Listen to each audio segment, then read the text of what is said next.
Good evening, A Midsummer Night's Dream, Church of Hoodoo for Black Trans Folk. My name is Bishop Deonté Welton. Hey y'all, it's Wednesday night. It is September 28th. Welcome back. Tonight we're going to have a little bit of Bible study, but let's start as always with announcements.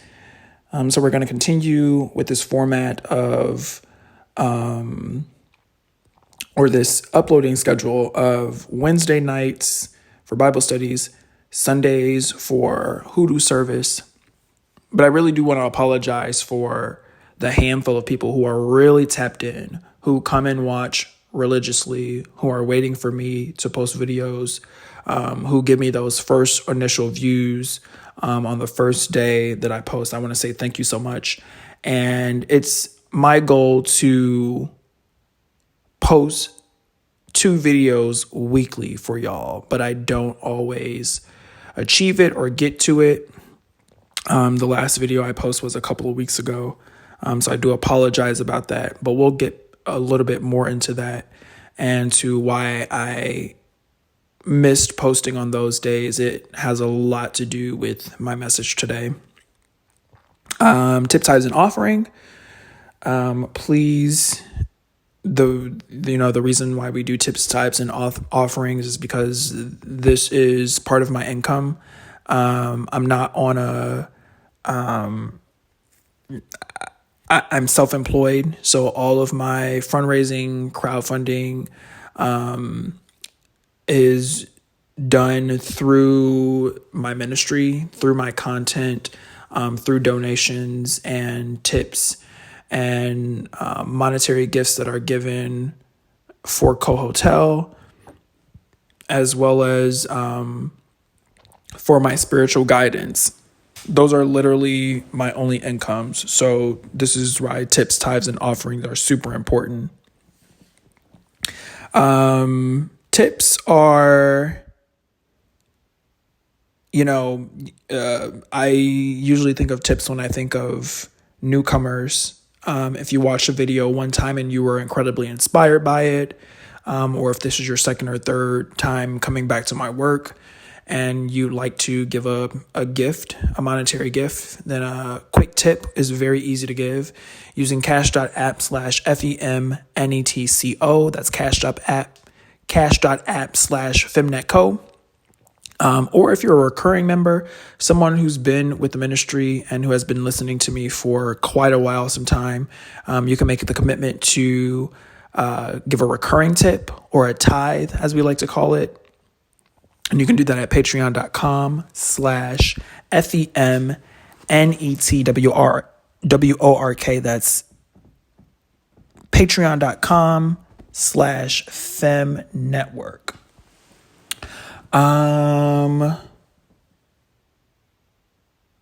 Let's pray. Close your eyes and bow your head with me. Holy Spirit of God, we ask that you come in and that you help us to pray and press in. We ask that you create that beautiful, elegant house in the sky for us, one that is mysterious and sophisticated.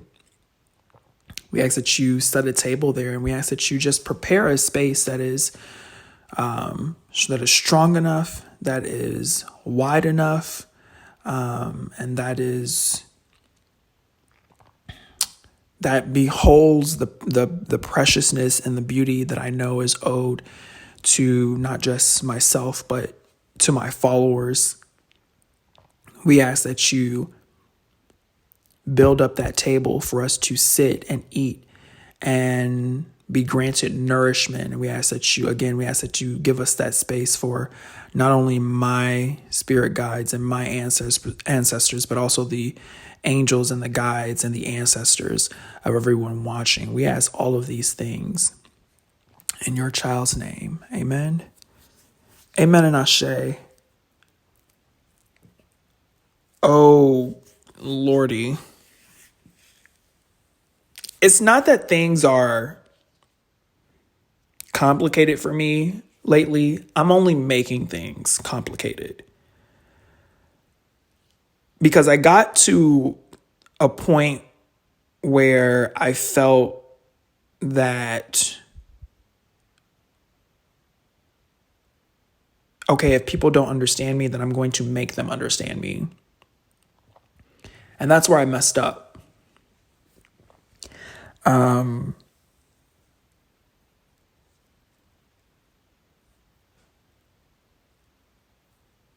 Even in my preparedness, I'm often apologizing, which is why I kind of like to give things raw, because that's one of the few ways that I can override my apologeticness.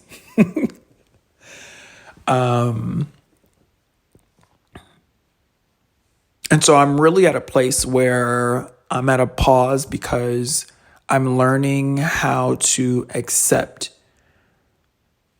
me for who I am. Not just learning to accept myself, but learning who I am. And the thing about learning who you are and knowing who you are is that it's incredibly easy to say you know who you are. That's a super easy thing that a lot of people do, but very few people actually know who they are.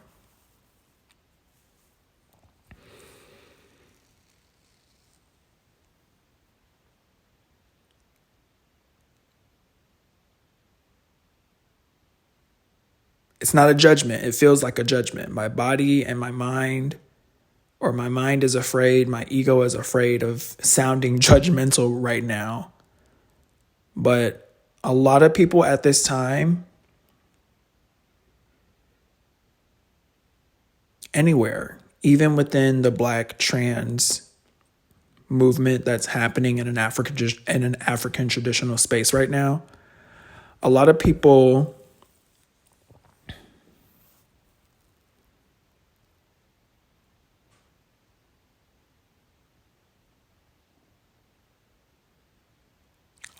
like to think that they know who they are.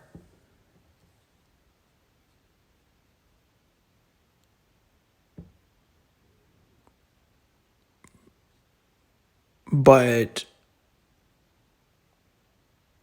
are actually selling their soul.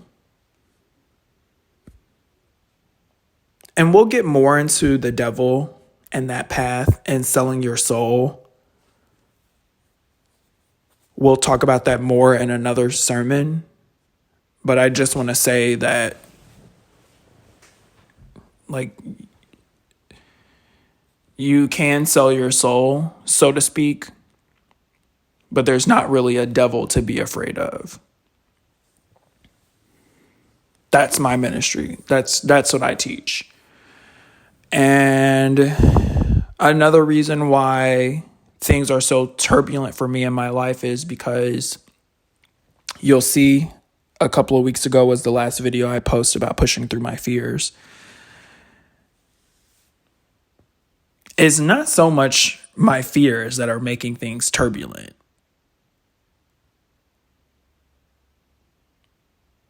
It's not the fears that are making things turbulent. It's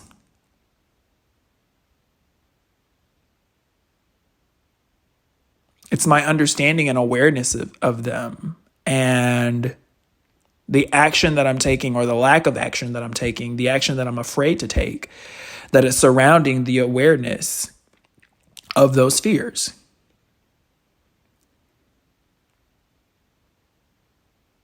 So last week,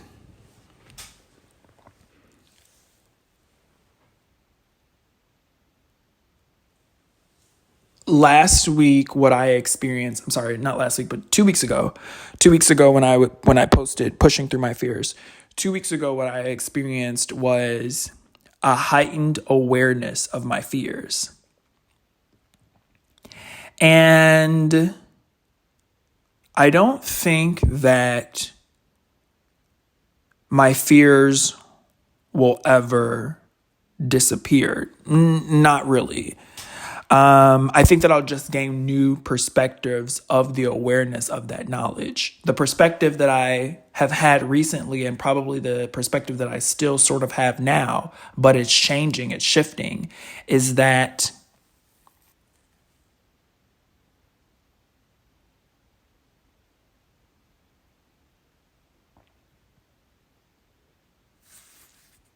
is that I don't even know how to say this. Here it is from a general standpoint. I really enjoy referring to myself as a witch, but I also enjoy the community and coming together to testify, whether it be in church, whether it be at a block party, whether it be at a, whatever social event, whether that be a huge gathering or a very intimate date, platonic or romantic. I enjoy communing with people, but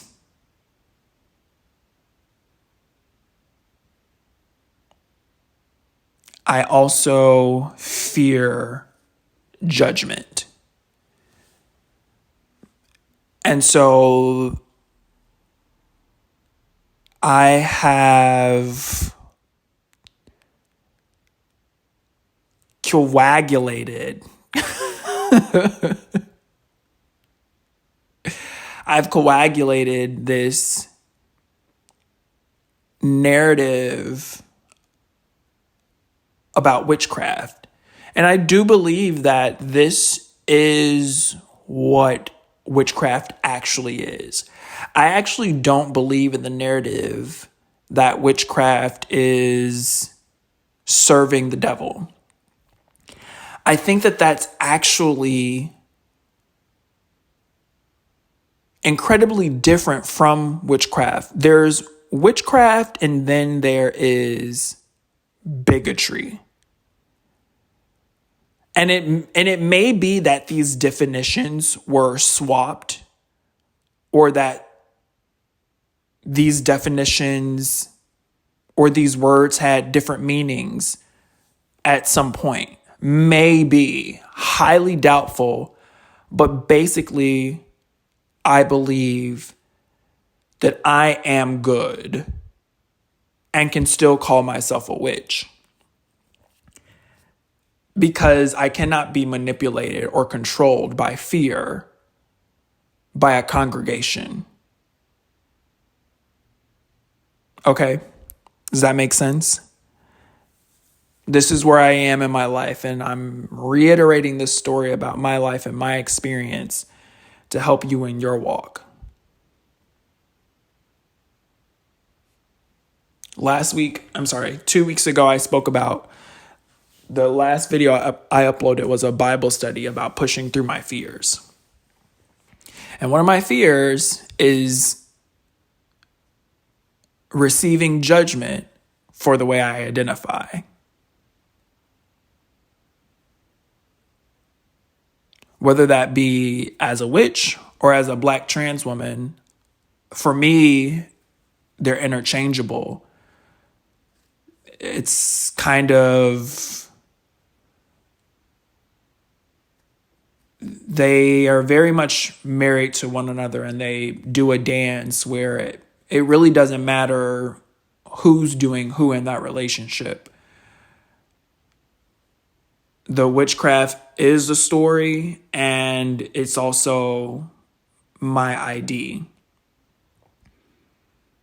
But I very much do practice the craft in real life.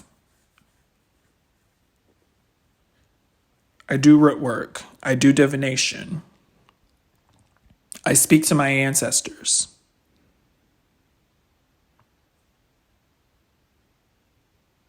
Which most people don't identify as witchcraft. There's so much that goes into, there's so many components that can go into that witch narrative. It's a movie, and it's a story, and it's a mythology that I tell myself. It's a role play. But I also engage in it it's like my actual reality. in real life also. It's not just my imagination. And I think there's a double purpose or a double role for the actual practicing of those different areas as well. Actually practicing the root work, practicing the conjure. Those are like movies and narratives that help shape my perspective and my reality in themselves. And then they also run in parallel to the fact that I'm a Black trans woman and how I navigate that.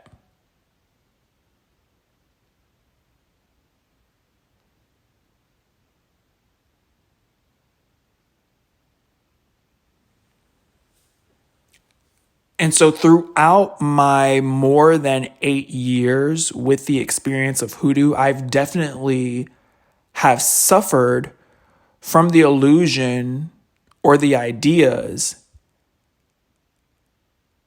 that witches are bound to hell.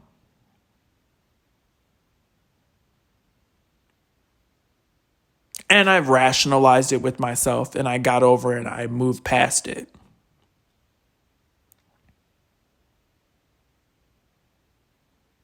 But I came back in a huge way 2 weeks ago. And it hit me like a mallet that I did not see coming.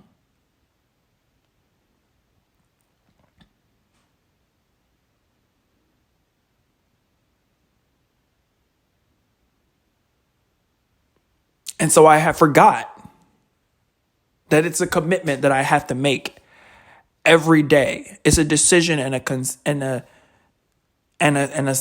that I have to consent to every day. But I got confused about that because since I put myself in a position to where I believed that it was something that I no longer had to work on,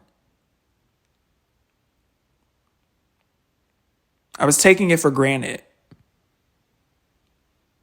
I was taking the shadow work that I have done over a decade. I was taking it for granted. Because I've said to myself before that my life is something that I have to consent to every day.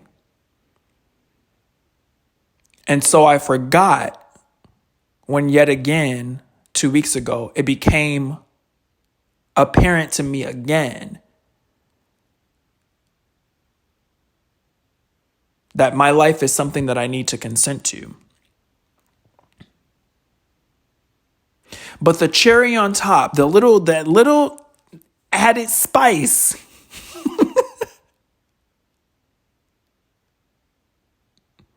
that flame decal that got placed on my life, I said, whoa, buddy, this is too hot for me. Sorry, no way. This is way too hot for me. And that's the thing, like I'm learning what all of these words means and all of these associations.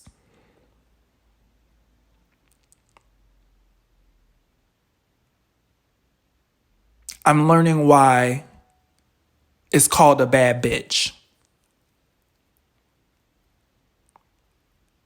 I'm learning why. I'm learning women's experience with being a bad bitch. I'm learning the history of the taking back of that word. Well, why do half women call themselves bitch and the other half won't utter the word? Well, what's going on there? What's happening there?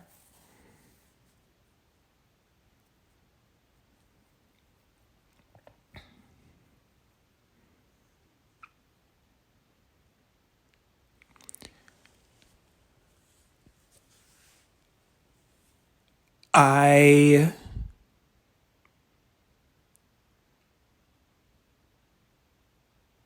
I was not reminding myself that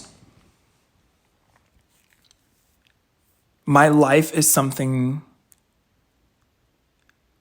that I have to consent to every time I wake up. My identity. I'm not quite saying that right, because what I know now is that everything that I am stays the same. Only my perspective is shifted by various factors over time. So all of my desires and all of the things that I want, they stay the same. And it's fixed. Like, that's never going to change. And we are all destined to return to the spirit world. Point blank, period. But we've convinced ourselves in this lifetime that what we do here matters about our afterlife. The only thing that we're going to take with us to the afterlife is the memories of that life.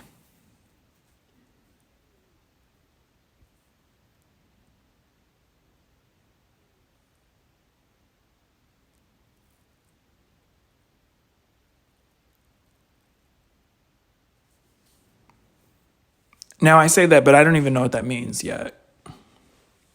But what I know is that the only things that we take with us out of this life are our memories. And so maybe that can be hell if all of the memories that we make are not necessarily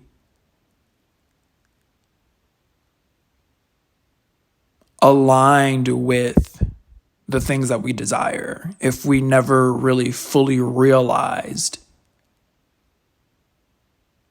those desires. Maybe. That's not what I'm here to talk about today, though. What we're talking about today is making sure that we are living a life that is aligned with our desires. And for me, that means shifting my perspective.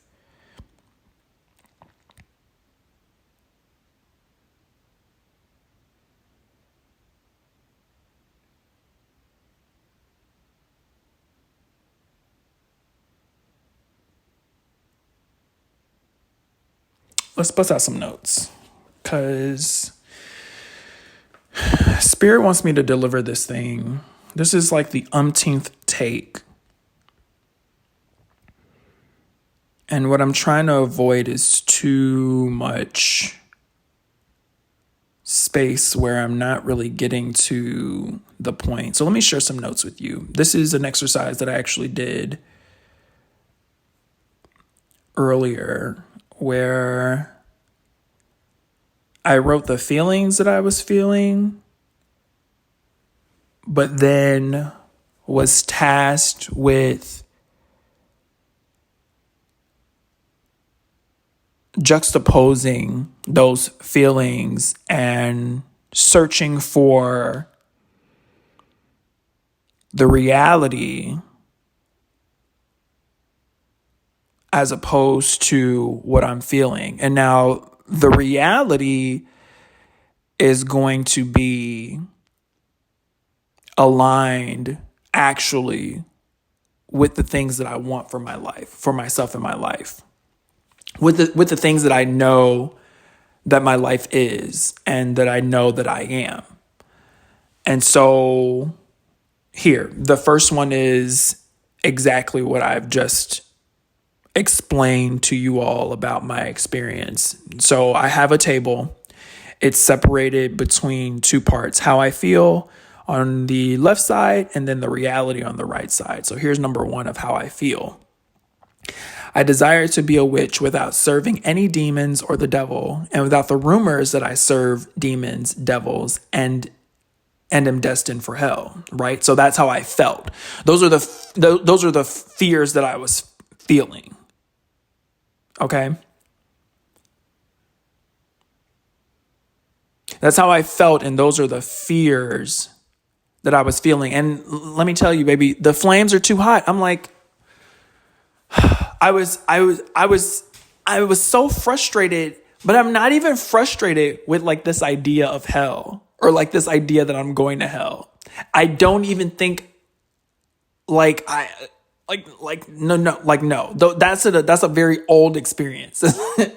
That's a very that's an experience for a very young Deonté. Okay.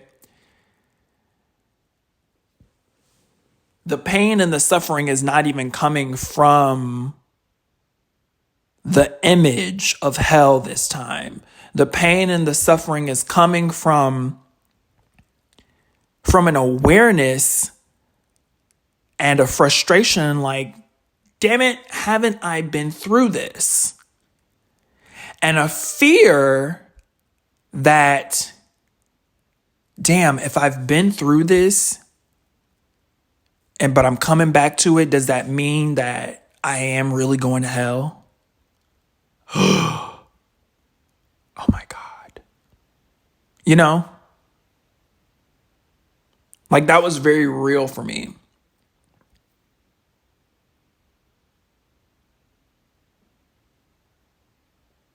And I think what is even an added, yeah. Well, it's even an added fear on top of me asking myself, but wait, didn't I already go through this? So it's like I'm juggling fears of, damn, maybe I am really going to hell because this is something that I thought that I got over, but I haven't. And then in addition to that fear, there's the fear of, fuck, this is my whole ministry. Oh my God, and what's so funny, I keep telling myself, the ego is so sick.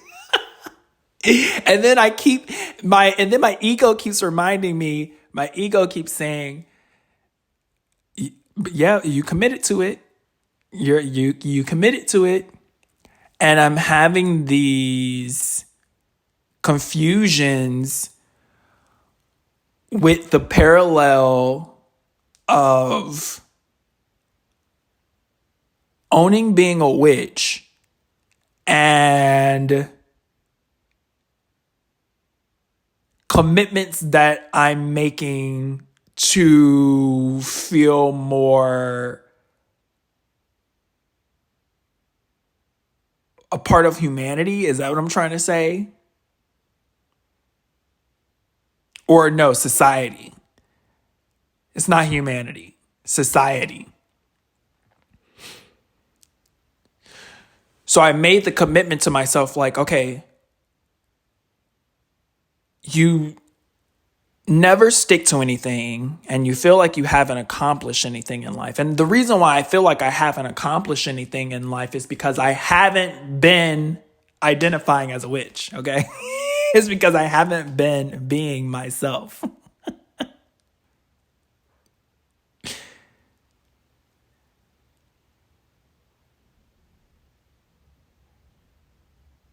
I think this is like to me, like these revelations are like, I'm like, oh my God, Deonté, like you're growing. Like I had to realize, I had to sit myself down and pause. Now, realistically, this is happening over several days, over the last couple of weeks. I would like to think that I just sat myself down immediately in an instance in one night, but that's not the truth. I'm not going to sit here and lie to you like that's what happened. This is a culmination of this piece that I have right now. And I'm coming off of whatever fucking trip that was. I'm coming off of it, and I'm, the pan is still sizzling. The pan is still hot, honey. Okay. I'm still very warm from it all. But it's taken me a couple of weeks to come down from that, which is the reason that I failed to post over the last 2 weeks, is because I was in the wilderness.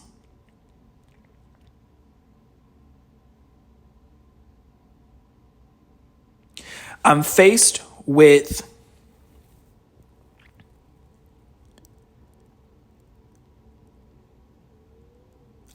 my ego.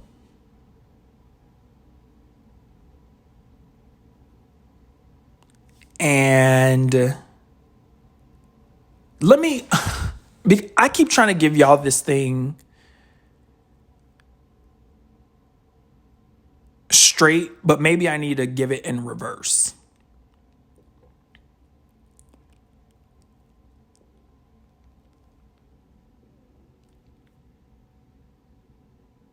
Let me go back to these notes. How I felt. These were my feelings. I desire to be a witch without serving any demons or the devil, and without the rumors or without anybody believing or thinking that I serve demons and devils and that I am destined for hell.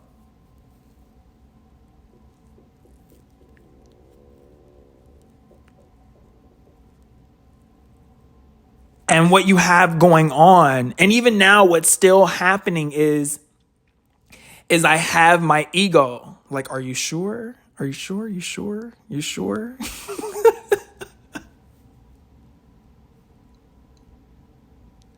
But the lesson for not only me, but the lesson for tonight's Bible study and to you as well is the reassurance that that voice is a crock of bullshit.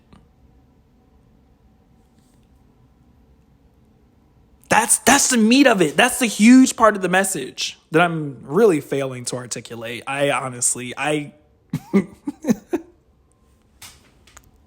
This is just who I am. I'm always apologizing, but I'm so aware of it. And it's just this cycle that, praise God, when it's over. We'll get there.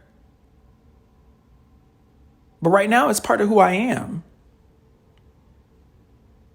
Part of something I need to accept, like my witchcraft. That's something that I can't let go. And I know because I continuously give it up to God. I continuously give it up. Like, please take it away. I don't want it no more.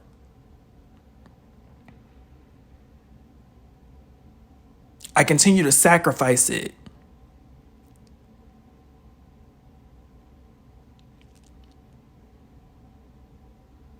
I continue to give it God, and God be like, baby, this is yours. I got mine. This is for you. Because my soul knows what I am. My inner being, my body knows, my flesh knows better than I know who and what I am.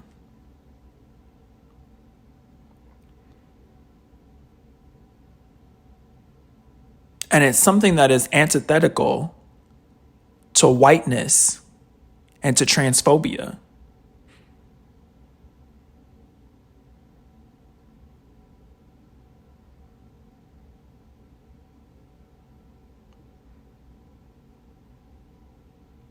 These are my feelings. I desire to be a witch without serving any demons or the devil, and without the rumors that I serve demons, devils, or that I'm destined for hell. That's how I was feeling. But here's the reality. While predatory women exist, the term witch is often used by the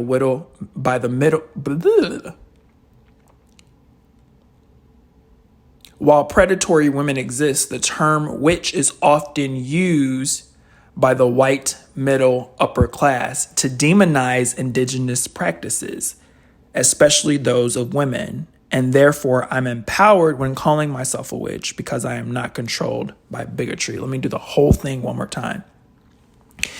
This another little practice that I got from some random white guru on YouTube. They really have the keys, but also I heard someone say this on Twitter is that, speaking in words and spells and songs, lyrics, verses, poems, this is just music. It's just sound. It's just energy.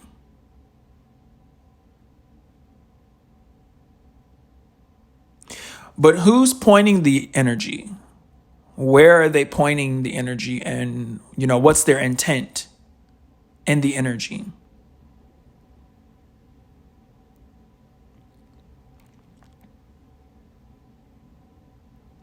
Again, how I felt. I desire to be a witch without serving any demons or the devil, and without the rumors that I serve demons, devils, and destined for hell. The reality, while predatory women exist, the term witch is often used by the white middle upper class to demonize indigenous practices, especially those of women, and therefore I'm empowered when calling myself a witch because I am not controlled by bigotry.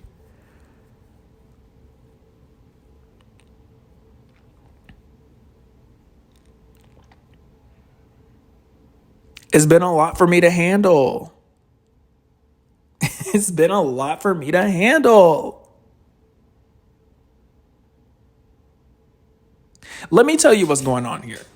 Because if you're like me, if you're somebody who's not like me, you might see it before I see it.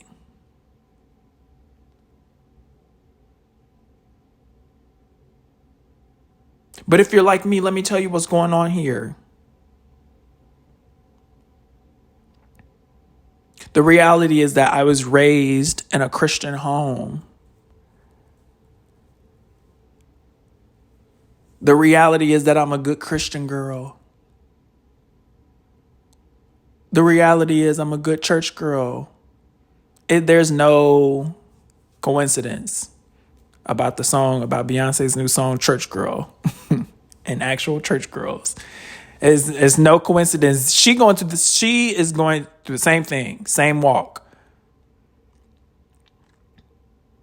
So many of us are. So many black women are. Even light-skinned wealthy ones.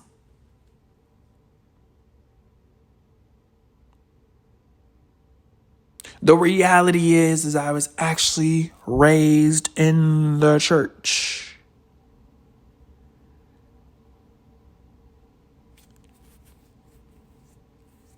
And ironically, coming out of the church is probably the most evil thing about me, is that I was born into the church. That's probably the most evil thing about me, to be quite honest. I think the most off-putting qualities about me can be that I was raised in the church. Not that I'm a Christian, but that I was raised in the church. Because you would be lying if you were saying that the church is a place that is free of bigotry.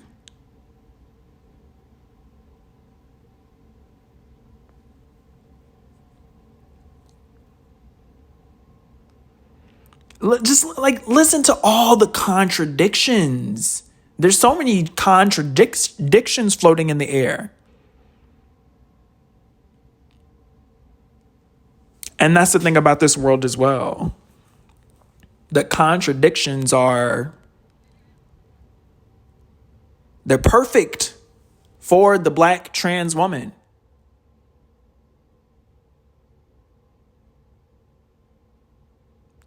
To consider or think of herself as a witch. If she really wanted to be a free thinker,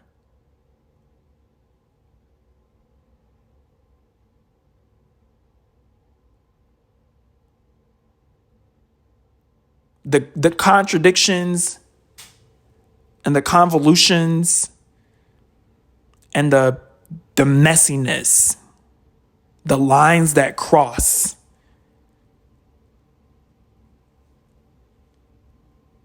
When you're conscious to it, it's incredibly disturbing.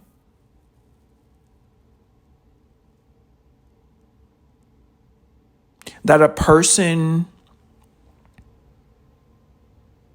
could have such restrictions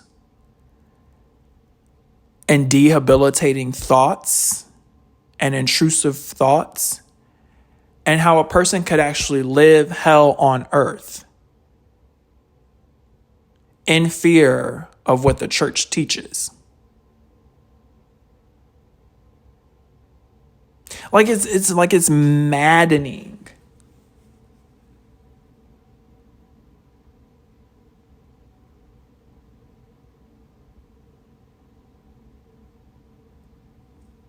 The reality is that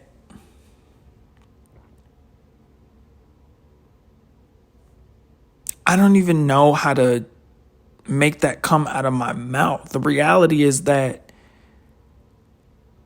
there are abusive people on this world, and then there are those who don't abuse. Point blank, period. There's no devil to be served. And the people who are worshiping the devil could be worshiping fucking drywall. You know what I mean? Like, or the people who say that they worship the devil. Because the only real evil here is abuse. And that can be done in any way, literally. You can use anything about life to abuse another person.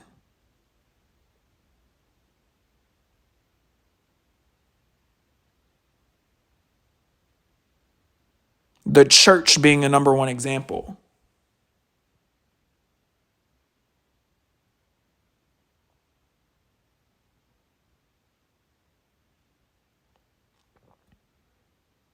So I'm sitting here feeling bad and feeling like I'm going to hell because I'm choosing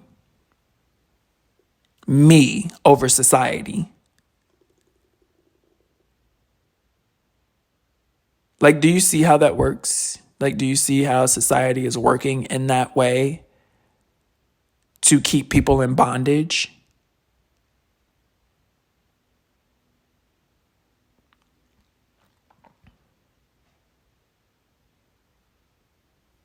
Okay, Spirit says move to another point.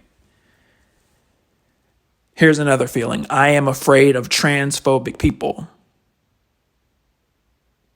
The feeling. I am afraid of transphobic people. The reality. The threat and dangers of transphobia are real. I need to build the strength and preparedness to always protect myself in the face of this sort of violence.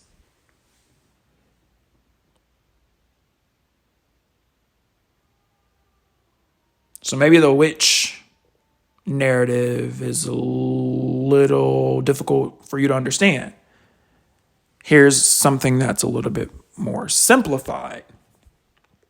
I am afraid of transphobic people. That's how I often feel. Afraid of them. What are they capable of? What are they going to do next? That's the feeling, that's the fear, that's the emotion. Now, the exercise is to shift the perspective and talk about what we would call the reality. Our reality is what we want our world and life to be aligned with. When we say reality, that's what we're talking about. Quote unquote, reality is lining up our actual experience with who we ultimately want to be and who we ultimately know we want to be, but we might have some emotional and mental barriers between us and who we know we are to be.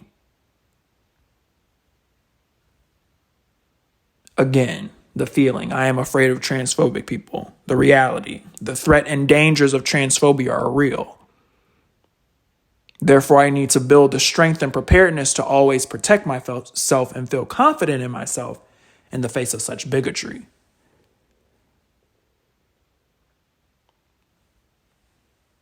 I desire to be a witch without serving any demons or the devil, and without the rumors that I serve demons, devils, and am destined for hell.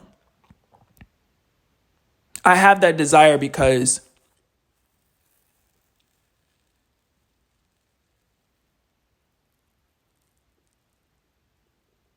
the term witch it's distracting. And I love distractions in that way. I love glamour. I love lights. I love the stage.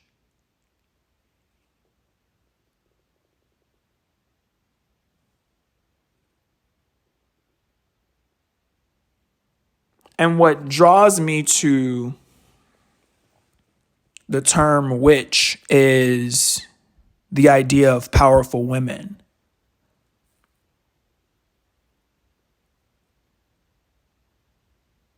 And yeah, there are some little odds and ends, some miscellaneous things attached to that I really love.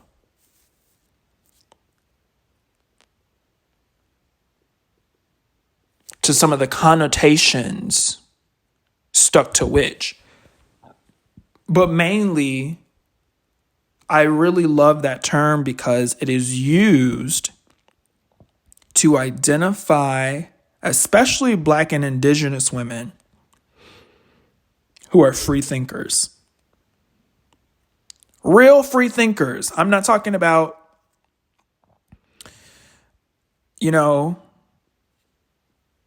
having your own TED Talk and being the most wanted singer or celebrity, being the most hired or the most booked celebrity or speaker. That's not what I'm talking about.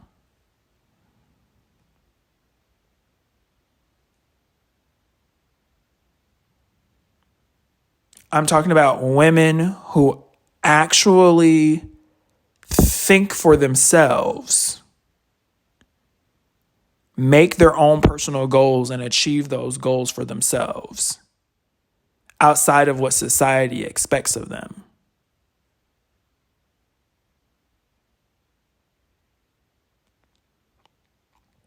Now, if you're somebody who can do that, then, this channel, this ministry might not be for you. But this right here, this is for people who have struggled or struggle. For Black trans women, mainly. Black trans people.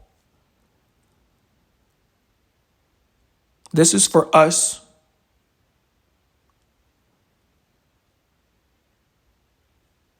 who are walking way different paths than most people.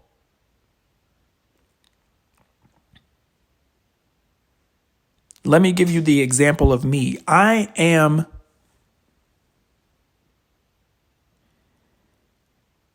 a Black trans woman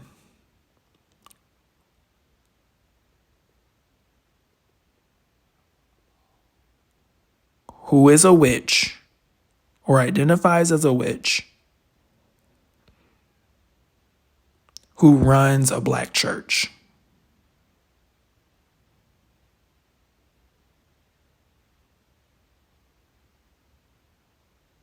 Like,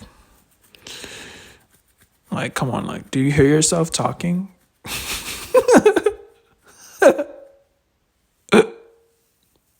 Sometimes I have to ask myself that.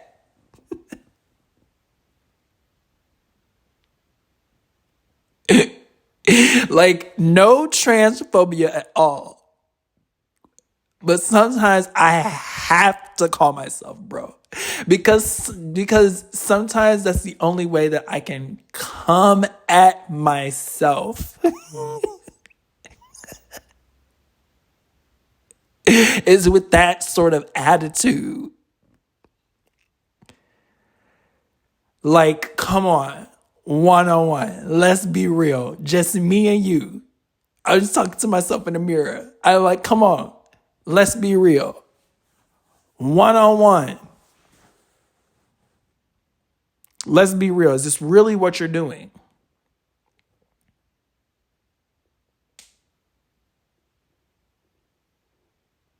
And I question, well, maybe there is a more, maybe there's a more subtle way I can get these feelings out, experience these experiences and make these messages. But the fact of the matter is I need to like get comfortable with the way I do shit. Like, this is just the way I am. I'm an actress. I'm an entertainer. I love the glitz and glam.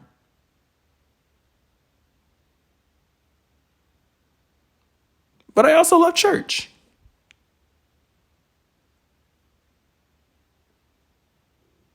And I also love indigenous practices. I love Black indigenous practices.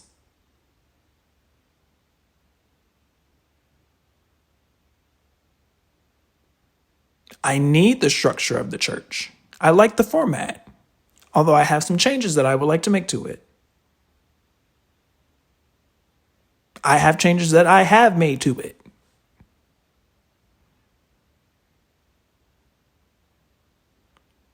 So I got to tell myself like something like, what can you do? What are you going to do? You're going to do your shit. Like, at this point in my life, I have no choice but to.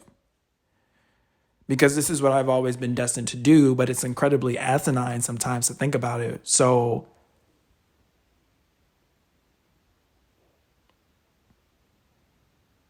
that's been my entire problem my whole life, is that I haven't had the courage to do this. And now it's here.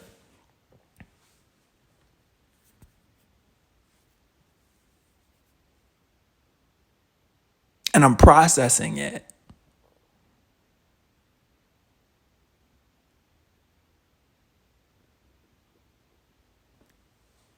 And some of the mathematical equations to that processing, some of those mathematical equations include a great amount of terror.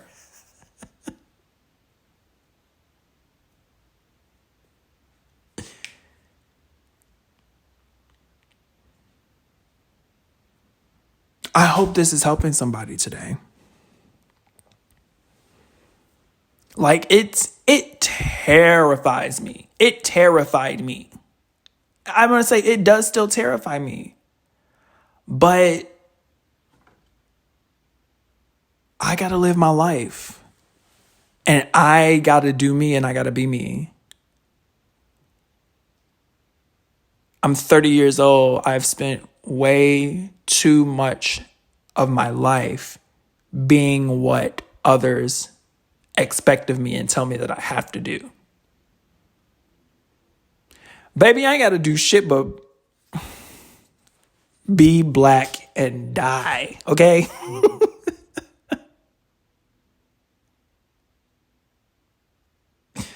I don't have to do anything else.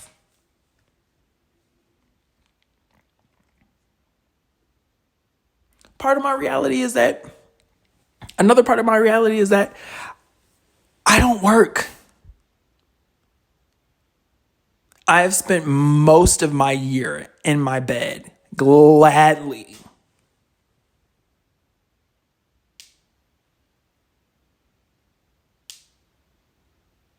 And a lot of people want to say it's depression. Even I have succumbed to labeling it as depression, but it's not depression. Like, I have goals and I have aspirations, but quite honestly, I have wanted nothing more in my life but to not have to adhere to the schedules that have been imposed on my life.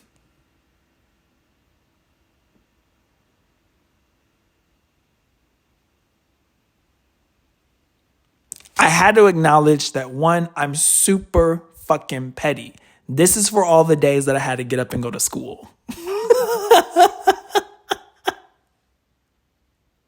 This is for all of the days I had to get up and show up as a cisgender heterosexual person. This is for all of those days. And like, I know my body and I know my soul. They mean to get back every single hour.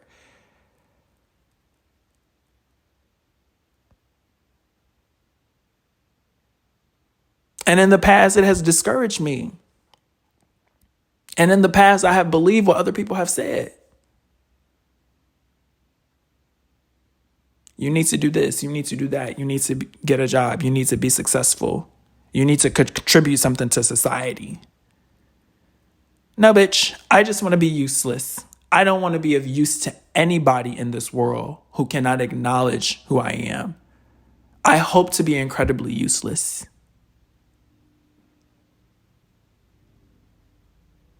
For a world that can acknowledge who cannot acknowledge and who can only exploit Black trans women, I hope to be incredibly useless. I'll fight for my uselessness.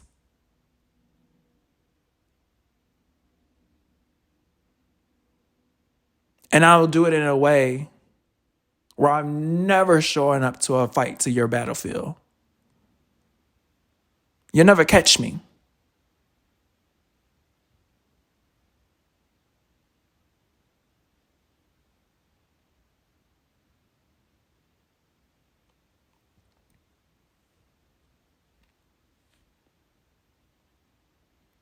Here's another description of what I was feeling. I am lonely and confused about love. Then here's the reality that I came up with. Understanding life is difficult, let alone love. These are incredibly complicated subjects to grasp, and doing so takes several years of experience and labor. Building and sustaining a relationship is a different story that requires patience and satisfaction.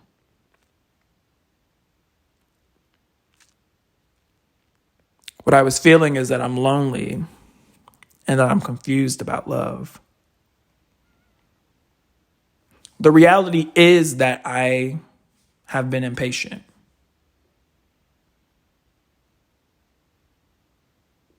But it also shows that I'm not settling for anything.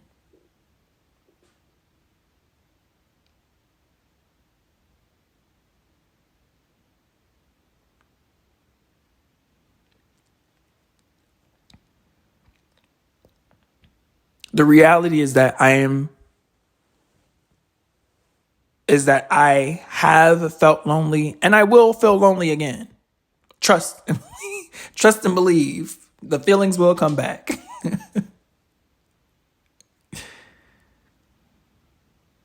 I have and I will feel lonely and confused. Well, so why is that, Deonté?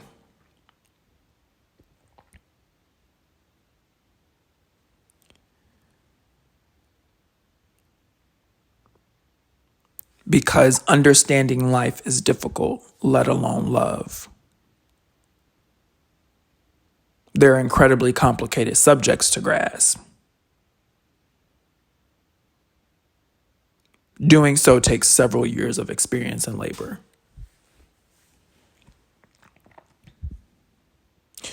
So what do we do after we do this exercise? What do we do once we've listed how we feel, our emotions, and then juxtapose that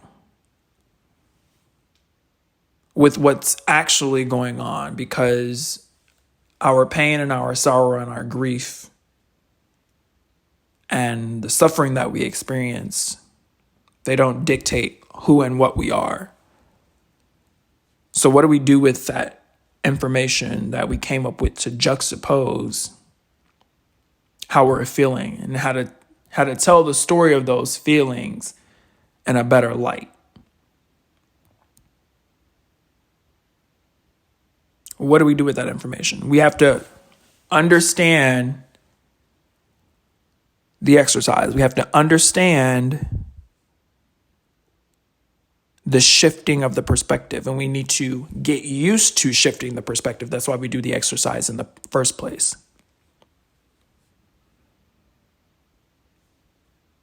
To get used to shifting the perspective. If I continue to focus on the feelings of I'm lonely and confused, then those are the feelings and that's the environment and those are the type of people that I attract, or the type of relationships I attract. Relationships where I continue to feel lonely, environments where I continue to feel confused.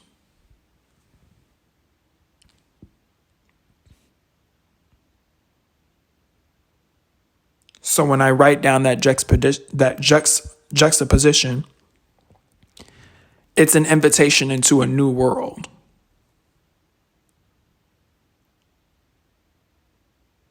It's an invitation into a world where instead of focusing on those negative emotions, I focus on why I'm feeling those negative emotions. What are the negative emotions there for? What is the hell there for? What is the purpose of the mythology of hell?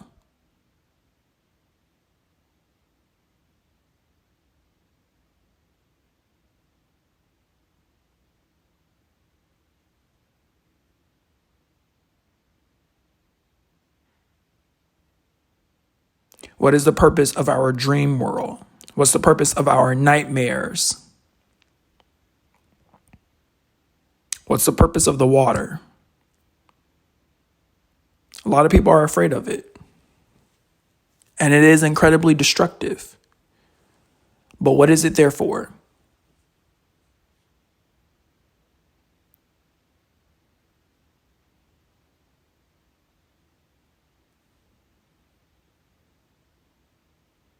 Why do I desire to be a witch, even with the connotations and what people say witches are?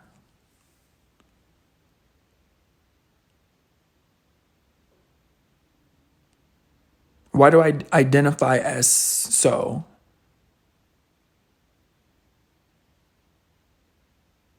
And why do I not want the association and the rumors that are associated traditionally with the terms witch or witchcraft?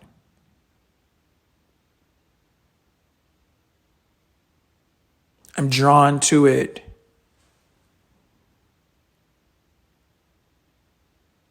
because it is a word that people use to describe those who cannot be manipulated by structural violence.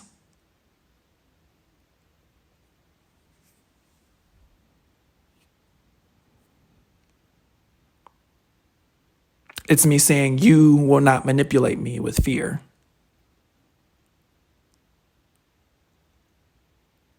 You can't manipulate me using the devil.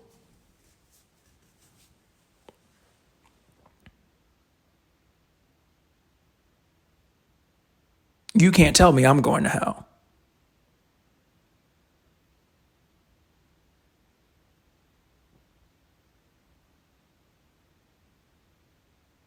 And me be affected by it?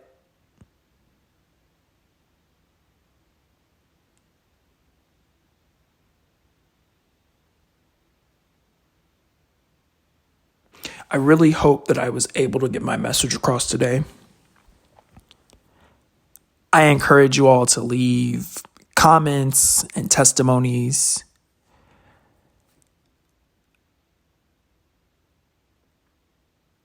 Because I'm at a bit of an end where I'm like, okay, what next?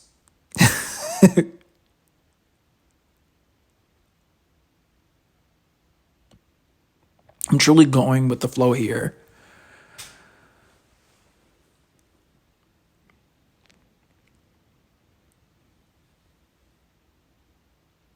So do not be afraid to share your own ideas in the comments of these videos. Don't be afraid to reach out to me on Twitter at DeonteWelton on Twitter, at Deonté Walton. Mention me or direct message me on Twitter, or leave comments in the videos, and we can discuss any of the information that I share on this channel. We can discuss anything within the ministry that I have shared with you all. So please do share your testimonies. But I think that's it for tonight. I really enjoyed rehashing those few notes and going over those bullet points, even though I didn't really have a preordained structure or title for this. And I will see you all Sunday. Yes, Sunday for Sunday Hoodoo service. Bye.